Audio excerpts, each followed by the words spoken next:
We're done here. The central planners imposed a fake pandemic. You know that story.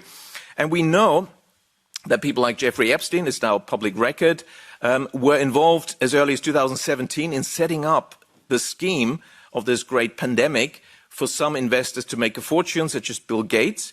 And then we can also make money injecting people with stuff and solve the problem, as Epstein and Bill Gates discussed, matter of public record, of how to get rid of the poor people. And of course, it was used at the same time to push digital ID. We're done here. Like, quite honestly, like VAERS. I mean, VAERS available. You can see it, okay? They should have. They should have made that available as well. They didn't.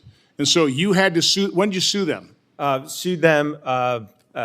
It would have been a few months after the rollout of the COVID-19 vaccine. And Okay, it took us a so year early and a half. early in 2021. It took us 2 lawsuits, actually, because we, in order to make them take contradictory positions, so we sued them 2 different ways, and only when they had no choice, they finally released the data after And a year and a you half. first filed a FOIA request. Yes. And they should have just boom, they should have handed it over to you. If right? they wanted because to be they obviously transparent. were collecting this data, had to be kind of centralized. Wouldn't have been that big a task, I wouldn't think. To here's what the data shows. It would have us. taken them seconds. They should have, by law, should have just turned it over to you, They should have. and they didn't. So you had to go to court, and it took you 2 years.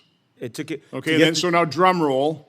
Yes. What did the VSafe data show once you finally extracted it by a lawsuit using the courts? Yes. What did they show you about how safe the Here's COVID what injection was? Here's what it showed. In contrast to the dozens of studies that the CDC relied upon to say that COVID-19 vaccines were safe using VSafe data, where they only reported the first week of what people reported after the injection seek medical care, even though they know We're done here. that injuries from COVID vaccine can happen well after the first week, but they only reported the first week to make the number look low.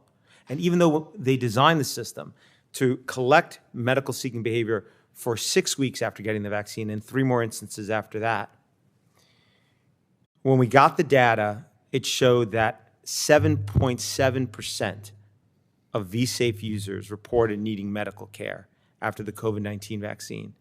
And 75% of those reported they were hospitalized, emergency room, or urgent care. And on average, they sought medical care 2 to 3 times each.